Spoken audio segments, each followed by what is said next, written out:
various parties, I'm sure she has come to the conclusion that the only party that's holding progress back is Sinn Féin. We on this side of the House would form a government in the morning. Yeah. Well, Mr. Speaker, you probably are not aware that I managed to offend the honourable gentleman in the tea room earlier, so I will point out that you allowed youth to win on that occasion. And of course, I met all the party leaders and all of the main parties in Northern Ireland. I do believe there's a willingness to see devolution restored, and I want to see that at the earliest opportunity. Mr. Gavin Robinson. Much, Mr. Speaker. I will always defer to my junior colleagues. The Secretary of State knows that 4 to 5 parties in Northern Ireland would restore the executive tomorrow without preconditions. Sinn Féin are the only party that allow their political prejudice to get in the way of progress in Northern Ireland. Will she commit that at the end of a time-bound period of time of discussions to call the Assembly and put the parties to the test? Well, as I say, Mr. Speaker, I want to see devolution restored at the earliest opportunity. I'm grateful for the honourable gentleman's comments in terms of willingness of his party. I am convinced that the other 4 parties are determined to see devolution restored. We need to get the conditions right to allow that to happen. Marion Fellows. Thank you, Mr. Speaker. What recent assessment has the Secretary of State made of the extra budgetary payment to Northern Ireland agreed between her government and the DUP on the devolution settlement? And does she realise that Scotland and its people have been denied a total of £3.4 billion as a direct result of this dodgy deal, which may have broken the Barnett formula? Well, Mr. Speaker, I don't think it's right for the honourable lady to assert in that way. There are unique circumstances in Northern Ireland, unique pressures in Northern Ireland, and the government respects that and wants to make sure that is reflected in the financial settlement. Dilla Creasy. Thank you, Mr. Speaker. Oh, bless you. In the absence of devolved government, I'm going to get through this. The direct decisions being made by Westminster for Northern Ireland are increasing every day. Whether it's the Offensive Weapons Bill, the Healthcare International Arrangements Bill, the two-child policy, or even what would happen with the Open Golf Tournament. The Secretary of State tells us that she respects devolution, but these decisions are being made behind closed doors with civil servants and without the involvement of the people or representatives of Northern Ireland. If she thinks that's acceptable, will she publish in full a list of all the policy decisions she has made under this new legislation, including the legislative consent motions, and who has signed them off, so we know who's really running Northern Ireland? Mr. Speaker, the honourable lady did very well to get through the question and still have some voice left. The decisions that are taken by the civil servants in Northern Ireland, the permanent secretaries, are published. That is part of the Executive Formation and Exercise of Function Act conditions. But to be clear, that Act does not allow new major policy decisions to be made.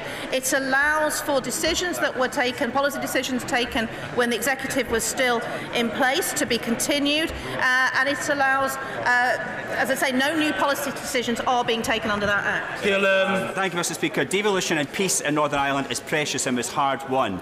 It's brilliantly captured with great humour and poignancy in the latest series of Derry Girls, which I know the Secretary of State is a fan of. Will she join me in congratulating Lisa McGee and the entire production for another brilliant series? I am absolutely delighted to congratulate everybody involved in Derry Girls. I haven't yet seen the final episode, so I don't want any spoiler alerts. Dr. Rupa Hart. Question 4, please, Mr. Speaker. John Penrose. Mr. Speaker, both the Secretary of State and I were delighted by the recent announcements by the Secretary that parents who had their third child before the two-child limit was introduced in April 2017 would not face the cap. This will help thousands of families across the UK, including Northern Ireland. I should also add, Mr. Speaker, that administration and implementation of universal credit is a devolved matter, but that the Northern Ireland Department for Communities knows of no complaints, issues or problems experienced by claimants in the operation of the two-child policy. Dr. Rupa Hart. The cruelty of this policy, as confirmed by the UN rapporteur, is most acute in Northern Ireland, where families are bigger and abortion is illegal, as condemned by the Supreme Court. Surely, in the case of non-consensual conception, women seeking to exercise the humiliating as it is rape clause won't risk the prosecution of professionals who assist under Section 5 of the 1967 Act. Can we have some clarity on this human rights double whammy? Well, Mr. Speaker, the Honourable Lady is quite right to raise this concern. It's been raised on previous occasions too because of the depth of worry about it. I would just reassure her that in the 52 years since Section 5 was passed, there have been no prosecutions for failure to report a rape in Northern Ireland at all. And I should also add, Mr. Speaker, that an outgoing Director of Public Prosecutions in Northern Ireland said it is very unlikely in future that anyone would face prosecution either. Mr. Powell. Very much indeed, Mr. Speaker. I have to say, I think the Minister appears to be introducing some new legislation to us. We're not familiar with that information that he's just given us, and I hope we can have a bit more detail. But, Mr. Speaker, I rise actually in sorrow and in anger to say that the rollout of universal credit has had an unmitigated, devastating impact on the poorest people in Northern Ireland. If universal credit is not good enough for his constituents or my constituents, why is it good enough for Northern Ireland, where they have long-term unemployment at twice the national average? Does he believe that making the worse off is acceptable? Well, Mr. Speaker, I would politely disagree with the honourable gentleman, not least because unemployment in Northern Ireland has been falling very steadily and is one of the huge success stories of Northern Ireland's response since the economic progress since the Troubles. I would also say, Mr. Speaker, that the previous Assembly introduced some rather important legislation, which is still in operation, which mitigates some of the local concerns that they had about the operation of universal credit in Northern Ireland. Vicky Ford. Question number 6, please.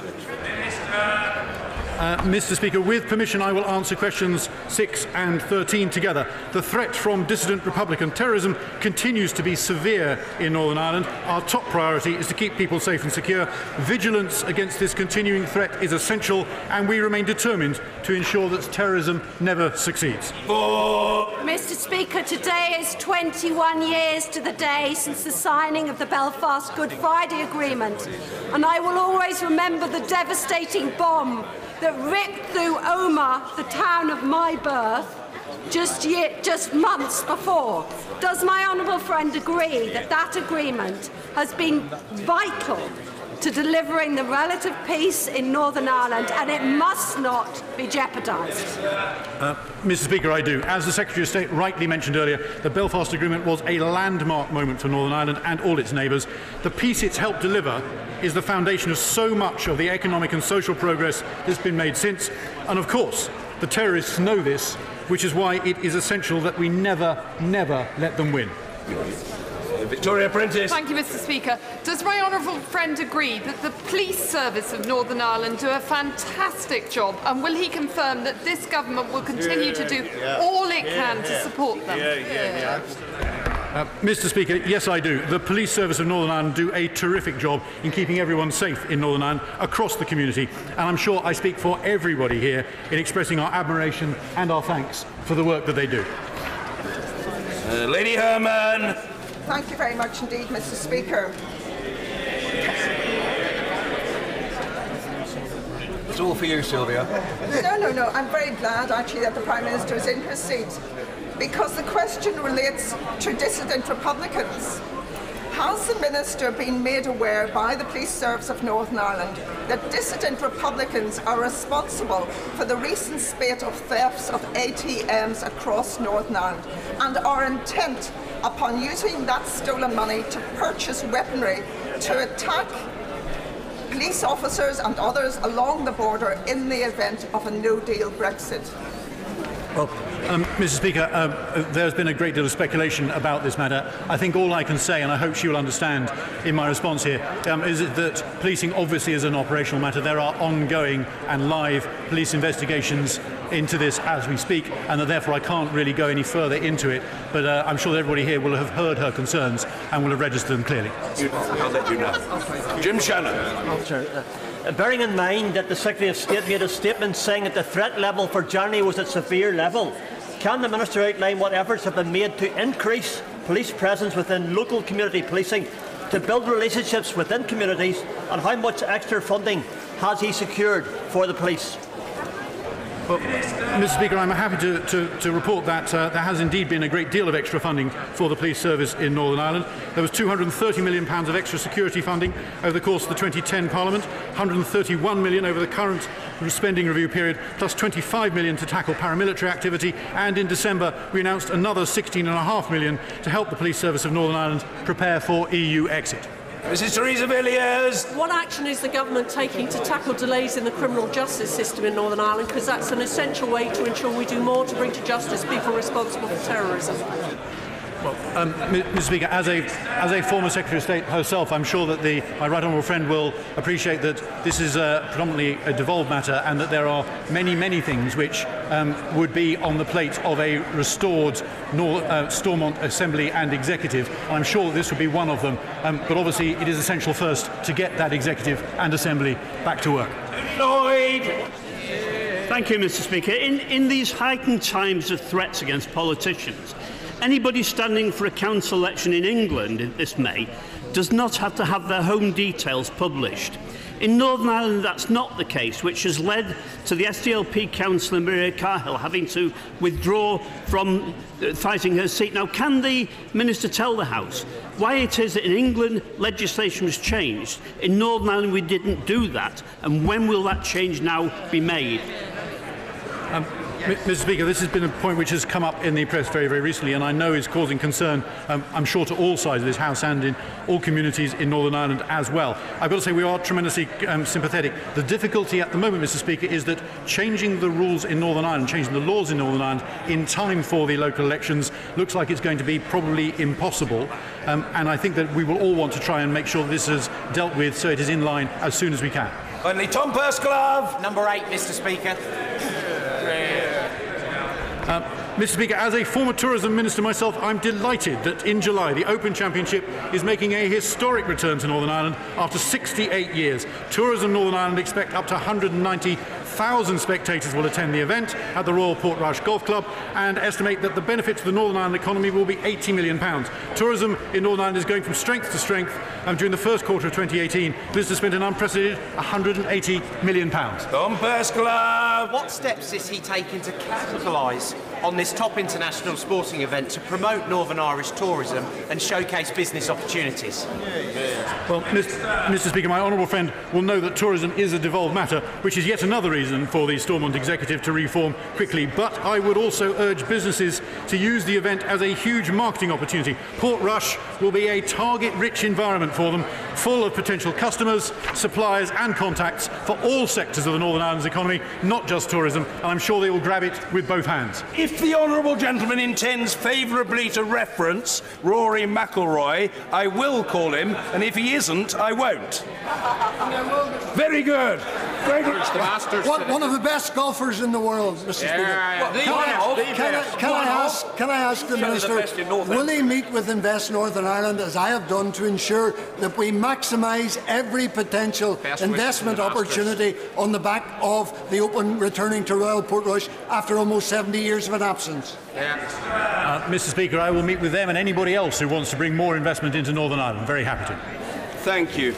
Order. Colleagues, I'm pleased to announce that after a fair and open recruitment process, Her Majesty the Queen has approved the appointment of Sarah Davis as Clerk Assistant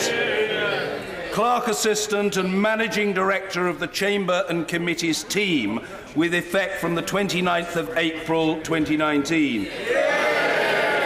Sarah Davis is Principal Clerk of Select Committees and the first woman to hold permanently the position of Clerk Assistant. She is a superb servant of the House of Commons. We unite in congratulating her, and we wish her well for the period that lies ahead.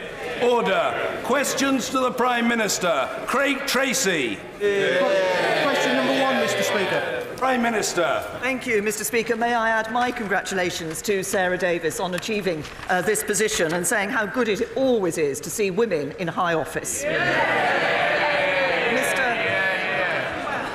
Mr. Speaker, the tragedy of Jallianwala Bagh in 1919 is a shameful scar on British Indian history. As Her Majesty the Queen said before visiting Jallianwala Bagh in 1997, it is a distressing example of our past history with India. We deeply regret what happened and the suffering caused. I'm pleased that today the UK-India relationship is one of collaboration, partnership, prosperity and security. Indian diaspora make an enormous contribution to British society, and I'm sure the whole House wishes to see the UK's relationship with India continue to flourish. Mr. Speaker, this morning I had meetings with ministerial colleagues and others. In addition to my duties in this House, I shall have further such meetings later today. Craig Tracy. Thank you, Mr. Speaker. And I fully agree with the Prime Minister when she's repeatedly said that we need to both honour the result of the referendum and our manifesto commitments, which mean leaving the customs union and single market. So does my right honourable friend agree with me that if the best way to do that, rather than delivering a diluted deal which is unrecognisable to many of those who voted to leave, is to go under WTO rules, we should grab that opportunity and believe in the ability of the British people and a Conservative government to make a success of it?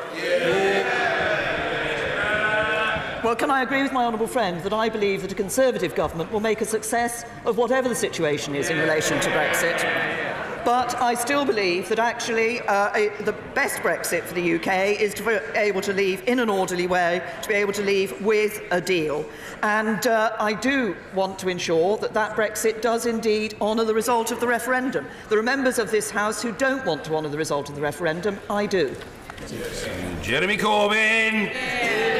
Thank you, Mr. Speaker. I'm very pleased that the Prime Minister mentioned what happened in Jallianwala Bagh and the issues of the massacre at Amritsar 100 years ago. I think the people, in memory of those that lost their lives and the brutality of what happened, deserve a full, clear and unequivocal apology for what took place on that occasion.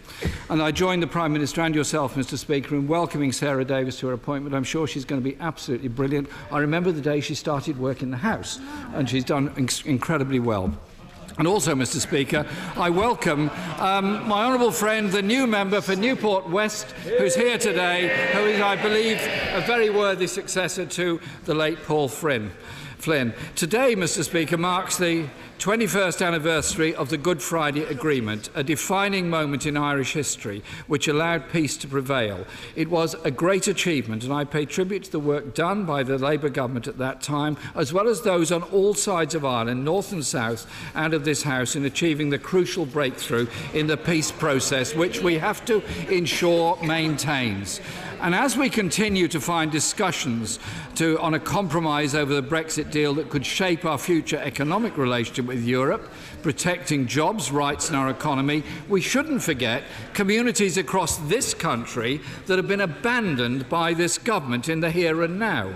Official figures show that 9 of the 10 most deprived council areas in this country have seen cuts that are almost 3 times the average of any other council. Why has the Prime Minister decided to cut the worst off areas in our country more than the most well off? Can I first of all say to the right honourable gentleman that he's right to reference the 21st anniversary of the Belfast Good Friday Agreement, which was indeed an important moment in Northern Irish history and which has led to the peace that we have seen subsequently. And can I welcome the actions that were taken by politicians of all parties in this House and elsewhere to ensure that that peace was possible and that that agreement was possible as well. Can I say to the honourable gentleman, in relation to the issue of council funding, actually councils do have more money available this year, a real terms increase. The right honourable gentleman voted against that money being available. But what we've also done is listen to councils, given them extra flexibility. For example, they've called for a long time to have the borrowing cap lifted so they could build more homes, and we've done exactly that. Listened to councils and given them what they wanted. Jeremy Corbyn. Speaker, the problem is that child poverty is rising. In councils with the highest levels of child poverty, over £1,000 per household has been taken in funding cuts in the last decade. In some of the wealthiest areas of our country, they've only lost £5. Take Swindon, for example, where Honda recently announced 3,500 job cuts. child poverty is over 1/3 higher than it is in Surrey. Yet in Swindon, they will have lost £235 per household in government funding cuts, whereas a household in Surrey will see more money from central government. Can the Prime Minister explain why Swindon faces cuts while Surrey gets more money? Can I say to the right honourable gentleman, actually what we see in terms of spending power per home is that the average spending power per home for the most deprived local authorities is over 20% higher than for the least deprived local authorities. That's Conservatives delivering for local councils.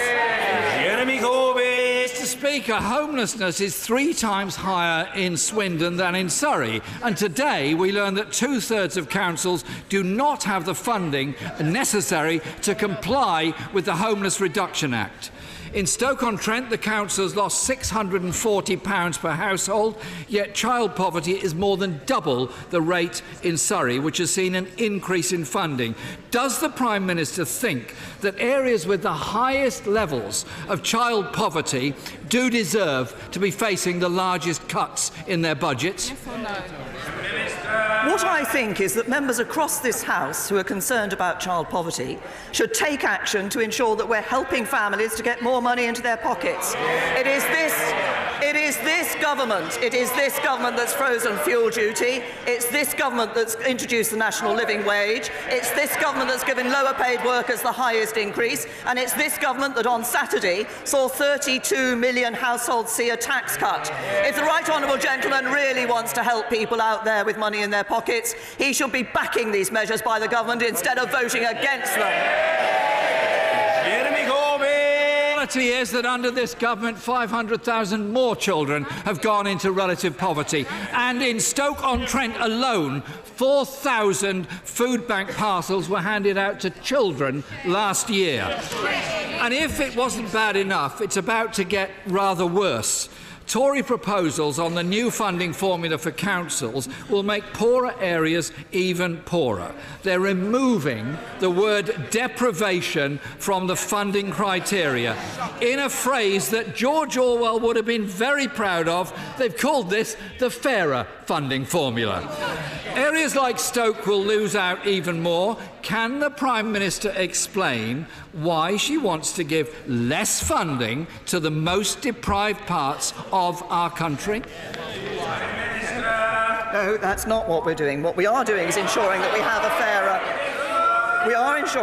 fairer funding formula across local authorities, but we're also ensuring that we're putting more money and making more money available for local authorities, for those local authorities to spend. But let's just see what we see from council after council up and down the country. If people want to ensure they have good local services and are paying less in council tax, that's what they see under Conservative councils. There's a clear message. If you want to pay less council tax and have good local services, vote Conservative. Mr. Speaker, unfortunately for the Prime Minister, the truth is when Labour controls local councils, households pay on average £350 less than those living in Tory areas. The average council tax per dwelling in Labour council areas is £1,169 compared to £1,520 in Tory council areas. The Society of Local Authority Chief Executives called the fair funding formula decision perverse. And even before this new formula kicks in, councils are losing out now.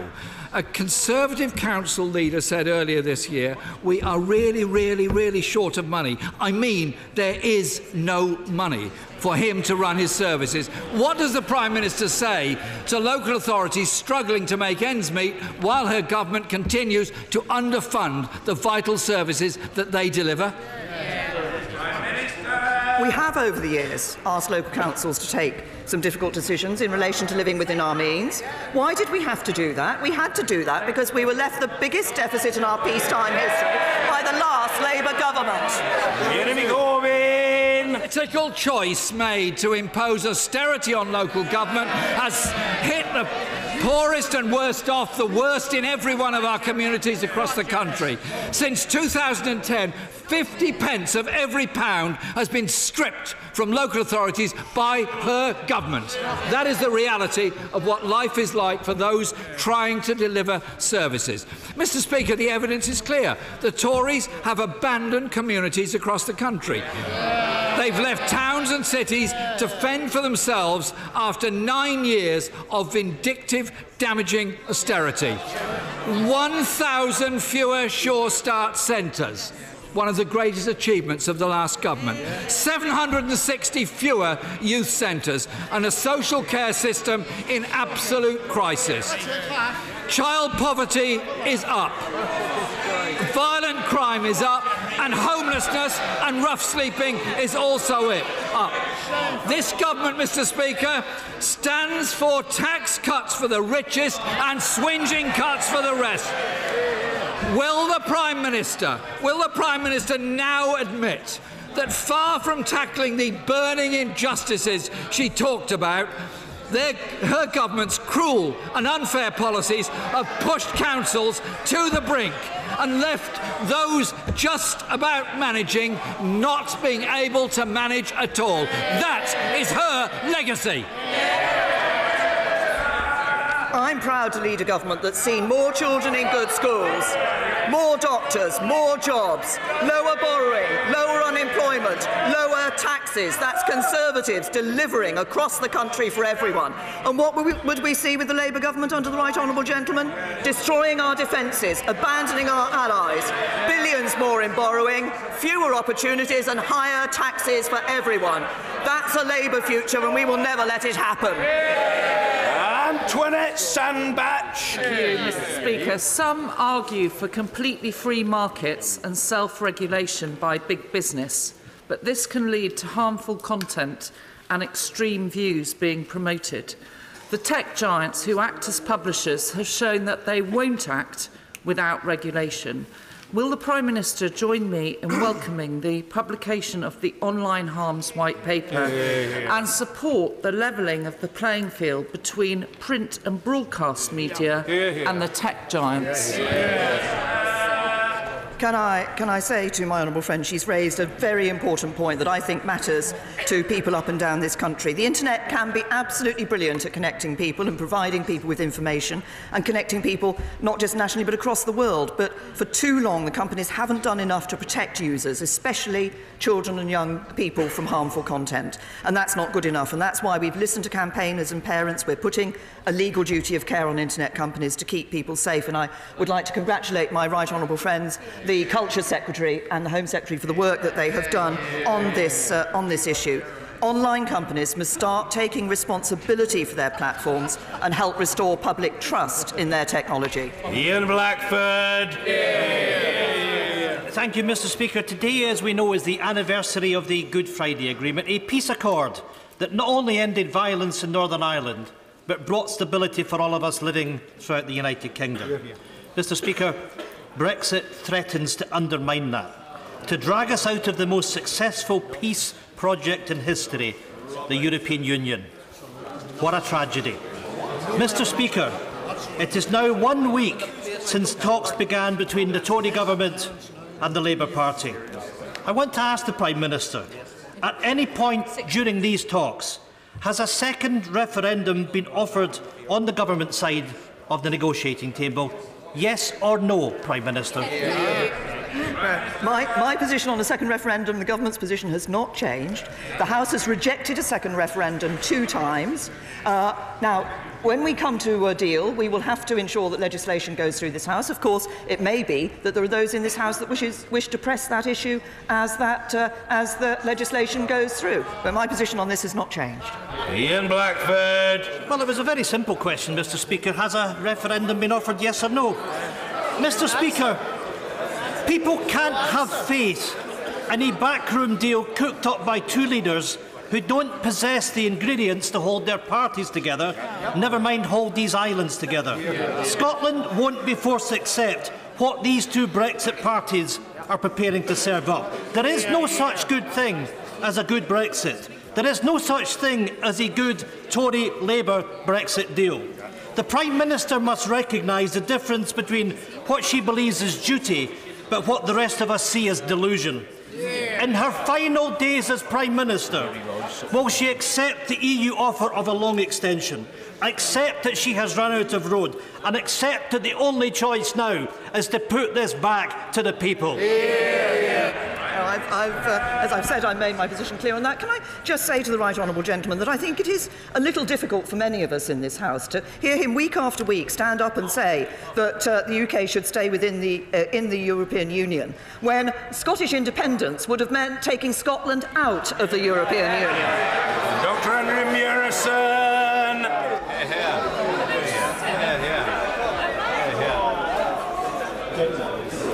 Order. A lot of noise. Let's hear the right honourable gentleman. Dr. Andrew Murison. Surplus waste incinerator capacity is taking pressure off efforts to reuse, recycle and reduce waste. Will the government strengthen its bid to host the 2020 UN Climate Change Conference by putting a moratorium on new incinerator gasification and pyrolysis applications, including the one in Westbury in my constituency? Well, can I thank my honourable friend for raising this issue and for highlighting the fact that we are bidding to host COP26. The issue of incineration, I understand, is a crucial one, particularly for certain local areas. We do want to maximise the amount of waste that is sent to recycling rather than to incineration and landfill. And waste plants play and continue to play an important role in reducing the rubbish sent to landfill.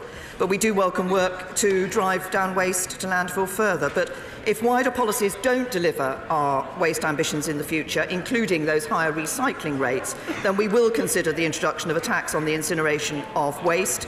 And this would operate in conjunction with the landfill tax and take into account the possible impact on local authorities. Ronnie Campbell. Charlie Foster, one of my young constituents, aged 7, has got cystic fibrosis. When he has an attack, it's like breathing from a straw. I've never tried the test, but I'm going to try it when I get back in my constituency. The young people are suffering very badly because of a drug called O-Combi, which has not been licensed by NICE. It has a 42% increase in lung capacity for these kids, and it stops them being sent straight to hospital, which they have to when they have the attack. So can the Prime Minister try and get this drug across the line and give these kids, like Charlie Foster, a quality of life? Can I first of all say to the honourable gentleman that I'm sure the thoughts of the whole House are with Charlie and his family, and we recognise the significant concerns there are in relation to this access to this drug. On the 11th of March, my right honourable friend, the Secretary of State for Health, held a meeting with the company Vertex, with NHS England and NICE, and they discussed how best to reach a deal so that people with cystic fibrosis and their families can benefit as soon as possible. They've met again later on in March, and they're continuing those discussions, but I will ensure that the case that the honourable gentleman has raised and the importance of this issue is once again brought to the attention of the Department of Health. Bob Blackman. Thank you, Mr. Speaker. The Housing, Communities and Local Government Select Committee produced an excellent report on leasehold reform. And with the doubling of ground rents, outrageous charges for permission for minor improvements, and the absolute scandal of developers selling the freeholds without even contacting leaseholders, this market is broken. Does my right honourable friend agree with me that we cannot rely on voluntary codes to set this right, and we need legislation in this House to restore fairness to the housing market? Well, can I first of all thank the Select Committee for their report? Can I also thank my honourable friend for the way in which he has championed issues around housing, and his act is already having an effect on homelessness reduction. We've already committed to legislate to reduce ground rent on future leases to a peppercorn. For current leaseholders, we have been working with the industry to get existing leases with onerous ground rent terms changed to a better deal. Leaseholders of flats do have a right of first refusal when their freeholder is planning to sell the property. We're considering introducing a right of first refusal for house lessees as well. And last year we made our commitment to consider a range of charges facing leaseholders and freeholders, including permission fees, and in what circumstances they're justified and whether they should be capped or banned. And I've asked Lord Best to chair a working group to look at regulating and professionalising property agents. We're carefully considering the Select Committee's report, but my honourable friend is absolutely right. If we believe that a market is not working properly, then we should act to deal with that. No fairness. Thank you, Mr. Speaker. The Prime Minister will be aware of the Channel 4 Dispatch's investigation aired last week into the extent of the involvement of both BAE and the British military personnel in the tragic war in Yemen. In the programme, it was claimed that BAE carry out 95% of the preparations for Typhoon bombing raids, including the one that killed 40 school children in August of last year. Will the government act now to review arms export licences to Saudi Arabia and the British complicity in these bombings? Can I say to the Honourable Lady that we have one of the toughest regimes in relation to the export of arms across the world. She references the situation in Yemen. That we're very clear that that cannot go on. It's 4 years since the beginning of this devastating conflict, and there needs to be a political settlement. And we are working with and backing work that is being done by the UN Special Envoy Martin Griffiths. The parties have made significant progress towards an agreement to implement Phase 1 of the redeployment of forces from Hodeida, and we're urging all parties to honour the agreements that were made in Stockholm. Our total bilateral commitment to Yemen since the start of the conflict now stands at £770 million. We're backing the UN peace process. The coalition is there, and it's been acknowledged by the United Nations, is there at the request of the government of the Yemen. We've been backing the United Nations peace process and will continue to do so, and we will continue to provide humanitarian support to the people of Yemen. Daniel Kaczynski. Thank you, Mr. Speaker. Children in Shrewsbury receive on average £4,350 per annum for their education. Their counterparts in Hackney receive over 50% more at £6,590. These huge regional differences in funding for our schools are leading to real problems in Shropshire for supporting children with special educational needs and in the fabric of our school buildings. When will this Conservative government finally tackle the huge differences in regional funding for our schools? And can I say to my honourable friend that we're obviously working to improve education for every child, regardless of what part of the country they live in or what their background is. As I made clear earlier, we are putting more funding into our schools through to 2020, and we've recently announced an extra £250 million for over 2 years for the high needs budget, together with extra money that is being put in for children with special educational needs. But my honourable friend references the funding formula and the distribution of funds. The new national funding formula is about distributing funds more fairly, and historically underfunded schools will be receiving the biggest increases of up to 6% per pupil this year through the schools formula, and will also be allocating additional funding to small remote schools that play an essential part in rural communities. We've recognised the need to introduce a fairer funding formula, and that is what we're doing. Sir Mark Hendrick. Mr. Speaker, in 2010, when the party opposite took office, child poverty had been falling continuously in Preston for 16 years. Today, according to government figures, 38% of children in Preston, that is nearly 8,000 kids, are living in poverty. Food banks are being overrun, and what is accelerating this demand? The rollout of universal credit from July of last year. Mr. Speaker, can I ask the Prime Minister, when is she going to scrap universal credit? Can I say to the honourable gentleman, the way to ensure that we develop a sustainable solution to poverty is a strong economy and a welfare system that helps people into work. That is what universal credit does. 200,000 more people in work as a result of introducing universal credit.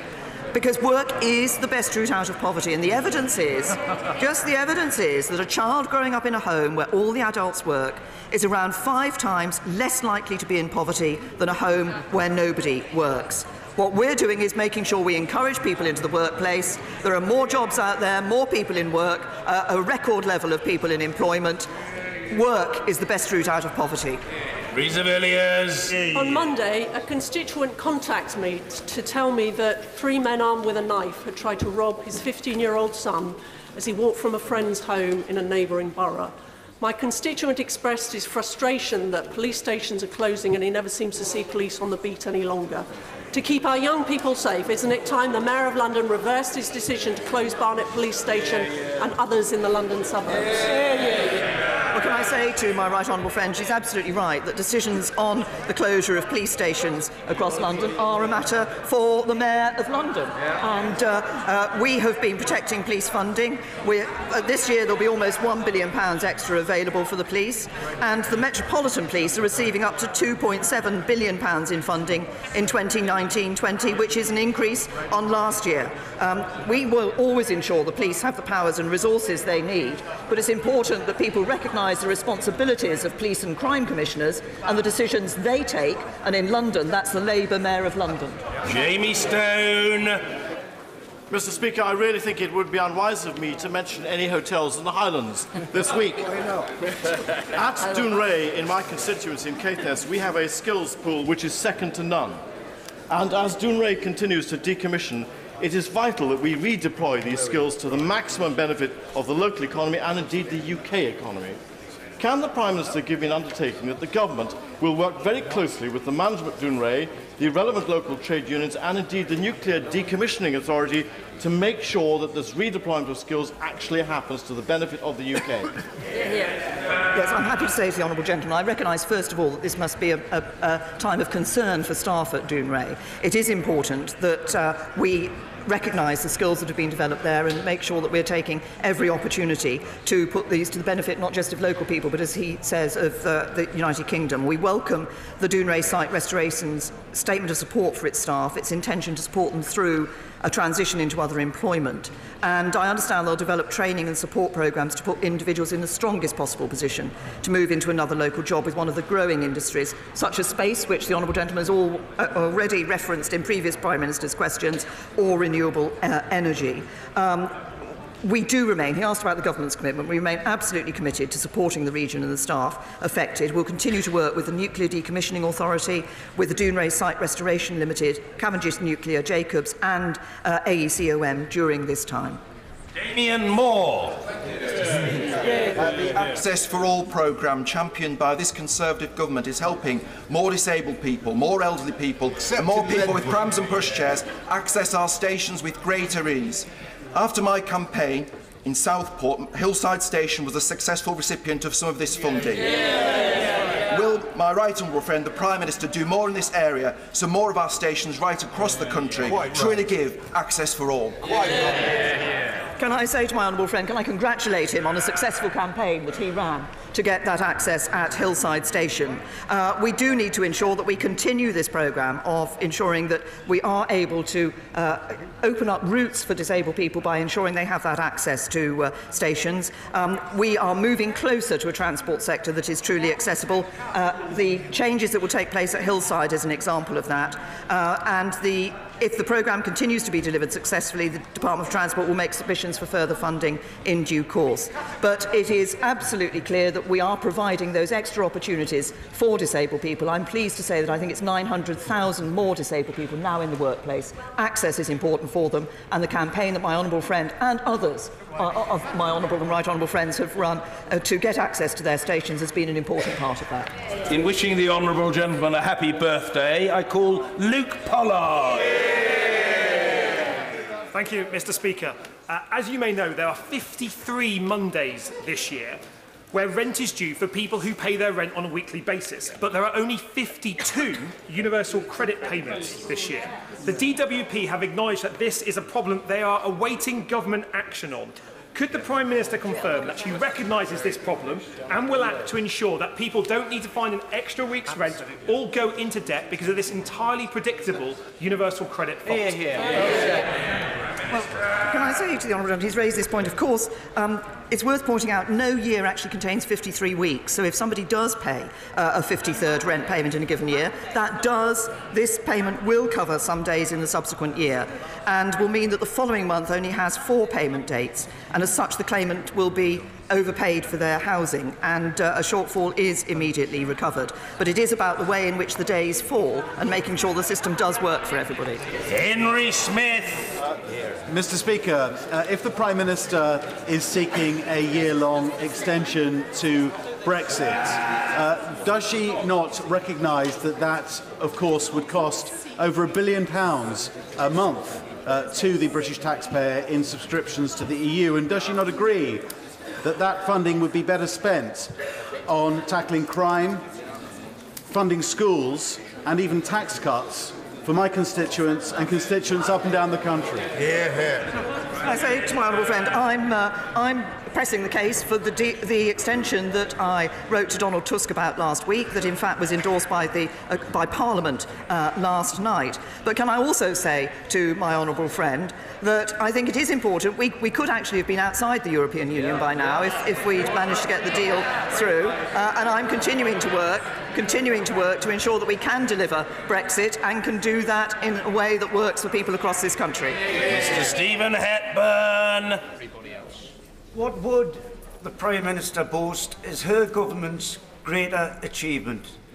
The Brexit shambles, rise in knife crime, record numbers using food banks, pay packets worth less than a decade ago, or the smallest army since Waterloo?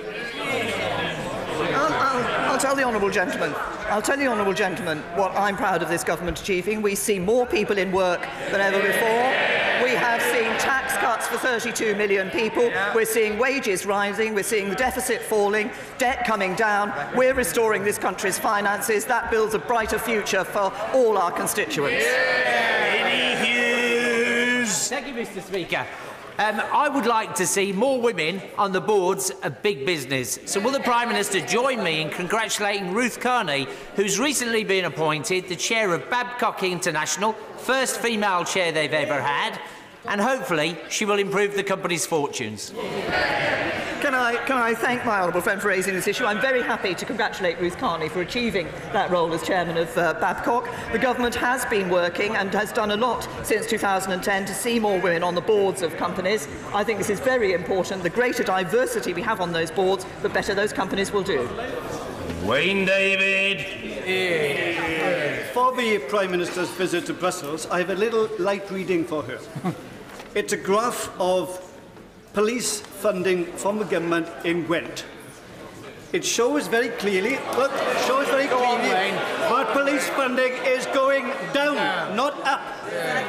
So will she study this carefully and come back to this House and give an accurate statement about what is really happening to the police funding in the country? Can I say to the honourable gentleman that we have been protecting police funding since 2015. We have made this financial year,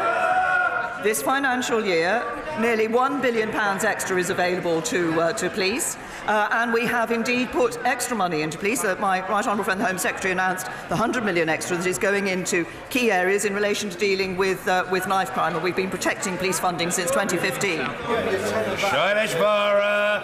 Thank you, Mr. Speaker. The Prime Minister earlier made reference to the British Indian diaspora. Would she agree with me that the diaspora should be commended for the fact that, despite comprising 4% of the UK population, they actually contribute some 10% of taxes to the Treasury?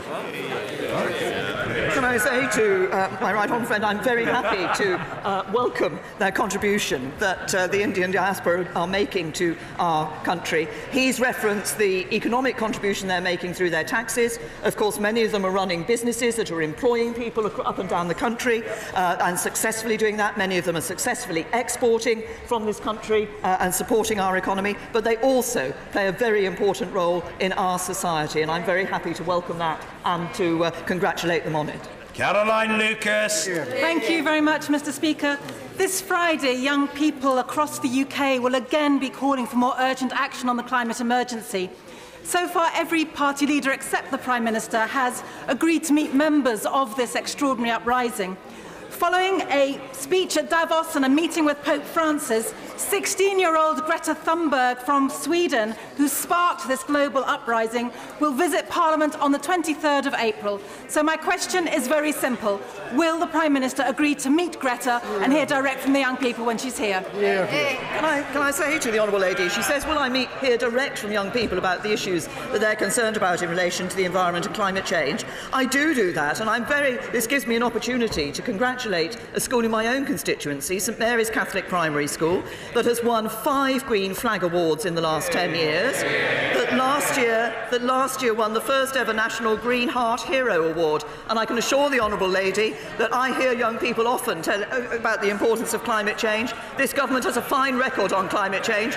One day, the Honourable Lady will actually stand up in this House and welcome the efforts this government has made on climate change. Thank you very much, Mr. Speaker. Will my right honourable friend confirm again that it is still this government's firm commitment to leave the common fisheries policy and to be negotiating as an independent coastal state no later than December 2020? Well, first of all, can I thank my honourable friend? He has been consistent in his campaigning on this issue, and I know it's of great importance to his constituents, and we remain committed to establishing fairer fishing policies that truly work for coastal communities. The deal we've agreed with the European Union would see the UK leave the common fisheries policy, providing the UK with full control of its waters as an independent coastal state. We remain committed to coming out of the common fisheries policy. Drew Henry. Thank you, Mr. Speaker. The Department of Work and Pensions ministerial responses to written questions have stated, and I quote, "Universal credit should not leave councils out of pocket." Yet, despite Highland Council providing evidence to show costs of £2.5 million, including £640,000 of additional administration costs, they still have no offer from our government. Mr. Speaker, they're doing a runner, and every household in the Highlands is bearing the costs of universal credit. Isn't it time her government paid their bill? Can I say to the honourable gentleman, I refer him to the answers I gave earlier in relation to universal credit and the importance of this system, which is actually encouraging people into work. 200,000 more people in work under universal credit, 700,000 people getting money that they were entitled to that they weren't receiving before. Universal credit is helping people into work and making sure work pays. And Neil O'Brien. Thank you, Mr. Speaker. My constituents, Mark and Panna Wilson, have a little son, Ardy, who has the terrible condition spinal muscular atrophy. He desperately needs the life-changing drug Spinraza, which is available in many other countries. I know the Health Secretary is working on this urgently, and the Prime Minister intervened to create a new route to market for this important drug so that my constituents can get the life-saving treatment that they need. Well, my honourable friend has raised an important issue, and obviously, as he will appreciate, I think it is important that we first of all want to make sure that patients are getting access to cost-effective, innovative medicines, but at a price that's fair and makes best use of NHS resources. And that's the independent system that we have through NICE, which reviews the evidence. I understand that Biogen has submitted a revised submission to NICE in relation to Spinraza, and a meeting of NICE's Independent Appraisal Committee took place early in March to consider those recommendations. I think it is clear that everybody at the DHSC and in NICE recognises the significance of this drug, but we do need to ensure that the decision which is taken on the basis of clinical aspects together with cost effectiveness, and that's what NICE will be doing in looking at this new offer. Richard Burden. Melrose Industries took over GKN last year. They promised ministers that they would back British manufacturing and that they would not reduce the company's defence capacity without the permission of the government. Last week, GKN announced that they intend to close the Kings Norton plant, which makes windscreens for both military and civilian aircraft. So will the Prime Minister tell GKN that it expects the company to abide by both the spirit and the letter of the undertakings that Melrose gave last year? Can I say to the honourable gentleman, I wasn't aware of the particular issue that he had raised. If I may, I will look into that and I will respond to him in writing. Thank you. Order.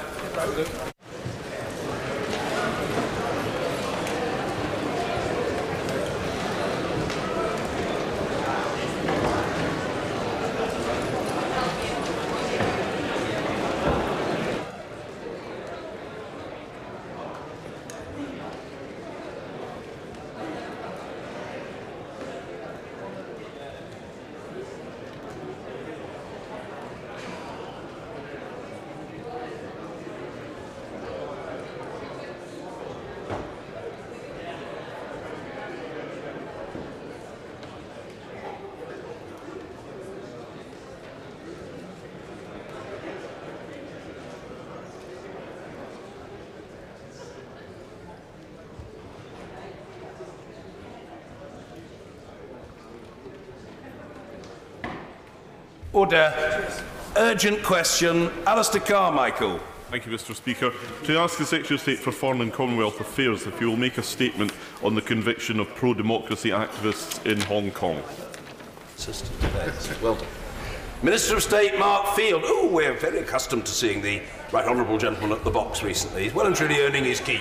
Well, thank you. It's either here, the Middle East, or indeed Turkey earlier on at Westminster Hall today. So, Mr. Speaker, at the outset, I should like to emphasise to the right honourable gentleman, but also to the House, that the UK government is acutely aware of its and our enduring responsibilities to Hong Kong.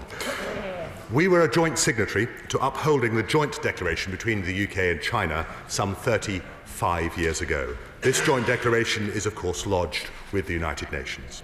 As such, we remain absolutely committed to monitoring and ensuring the faithful implementation of that joint declaration and indeed the principle of one country, two systems. I should like to reassure the House that we clearly and consistently raise our concerns with the Chinese and the Hong Kong authorities. Parliament is updated on developments in Hong Kong through our 6-monthly reports submitted by the Foreign Secretary, most recently indeed on the 27th of March, so just over a fortnight ago. We always stand ready to comment publicly and robustly where appropriate. Yesterday, the Hong Kong courts gave their first verdict on the 9 key figures in the Hong Kong Occupy movement. These protesters were arrested after large-scale protests in 2014. Yesterday, each was found guilty on at least one public nuisance offence. Now, such offences carry a maximum sentence of 7 years in prison. We shall have a better understanding of the severity of the sentence and therefore the signal that this purports to send to others who choose to exercise their rights under Hong Kong's Basic Law and the Bill of Rights once sentences are handed down. Sentencing is due on the 24th of April and the defendants have the right to appeal. It would therefore not be appropriate to comment further or in detail on those ongoing legal cases. Suffice to say that there is a very protracted, potentially protracted legal process that may take a matter of years rather than months. Now, I have visited Hong Kong twice as a Foreign Office Minister and have held meetings with a number of senior legal figures. When I visited most recently in November last year, I raised the issue of the rule of law directly with the Deputy Chief Justice, as well as with representatives from the legal, political and business communities. All staunchly defended the independence of the judiciary, and it remains our position that Hong Kong's rule of law remains robust, largely thanks to its world-class independent judiciary. And many members will perhaps know that indeed Baroness Hale, Lord Hoffman and others are part and parcel of that overseas panel that is based in Hong Kong. Hong Kong citizens are guaranteed the right to freedom of assembly and demonstration under the Sino-British Joint Declaration of 1984 and indeed the Basic Law. And in a democracy, it is essential that these rights are properly respected. Hong Kong's success and its stability depend upon its high degree of enduring autonomy and indeed a respect for the fundamental rights and freedoms that are enshrined in the Joint Declaration and the Basic Law. The Foreign Secretary pronounced recently that he was concerned that on a civil and political freedom, Hong Kong's high degree of autonomy is now being reduced. It would, Mr. Speaker, be deeply concerning if this ruling discourages legitimate protest in the future or indeed discourages Hong Kong citizens from engaging in political activity. Mr. Carmichael. Can I thank the Minister for that answer and say I hope that he will be as robust in his tone when speaking to the Chinese government as he has been in his remarks to the House today. This prosecution and now conviction of 9 leaders of the Umbrella Movement is just the latest in a series of egregious human rights abuses by the government in China. Using the criminal justice system and public order offences in this way is an abuse of fundamental and internationally protected human rights. Amnesty International point out that these convictions all stem solely from non-violent direct actions in largely peaceful protests. The Minister's noble friend Lord Patten said, and I quote, "It is appallingly divisive to use anachronistic common law charges in a vengeful pursuit of political events that took place in 2014. So will the Minister make the strongest possible representations to the Chinese government that this conviction is not just an abuse of human rights of these activists, but also of China's treaty obligations? This country has both a moral and a legal responsibility to pursue this matter with all vigour. We made commitments to the people of Hong Kong at the time of the handover to China, and we still have these commitments under the Sino-British Joint Declaration. The One Country, Two Systems framework promised the people of Hong Kong progress towards democracy, but this conviction is not an isolated incident.